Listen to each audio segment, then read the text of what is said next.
¿cierto? Entonces vamos a hablar un poquito de manifestaciones clínicas.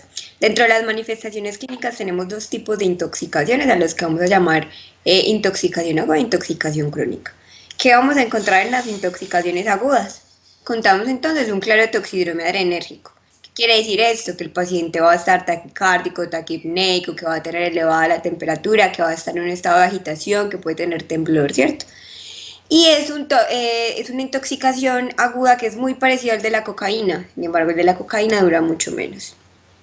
Vamos a tener específicamente unas manifestaciones en el sistema cardiovascular, vamos a tener disección aórtica porque generan mucha hipertensión, disarritmias, hipertensión arterial, taquicardia que generalmente es ventricular, supraventricular y por reentrada, es mucho más común las taquicardias en esta intoxicación que por cocaína, vasoespasmos en todos los órganos del cuerpo, de infarto agudo de miocardio.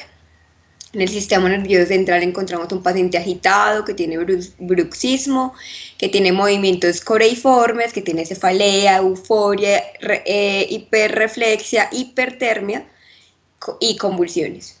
En otros sistemas, en otras manifestaciones, en otros sistemas tenemos entonces el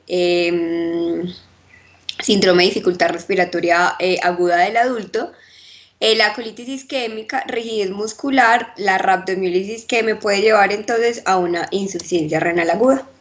Y como intoxicación crónica tenemos que tener muy claro que el toxidrome no va a estar, digamos, tan marcado como en una intoxicación aguda y que desarrollan, digamos, síntomas de tolerancia, ¿cierto?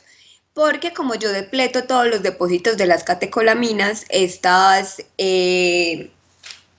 como sobreestimulación de la neurona postsináptica va a generar que el receptor se vuelva mucho más sensible a la estimulación posterior, ¿cierto? Vamos a encontrar entonces síntomas como la psicosis paranoide del suicidio en estos pacientes es súper común, patrones compulsivos, en los que encontramos que los pacientes se rasguñan la piel, se arañan, ¿cierto? Una corea más establecida, hay pérdida de peso y hay miocardiopatía. Importante aclarar o decir que el riesgo cardiovascular en estos pacientes es altísimo por daño directo de las anfetaminas en las válvulas, generan una fibrosis en las válvulas, ¿cierto? Sobre todo en la aórtica, y eso obviamente aumenta mucho más el riesgo cardiovascular. Y es importante también que cuando estos pacientes no están consumiendo, generan fatiga, hipersomnia, hiperfagia, depresión, por lo mismo, porque como depletan los depósitos, entonces se gastan todas las aminas y todas las catecolaminas que tienen, y para regenerar se demoran ciertos días.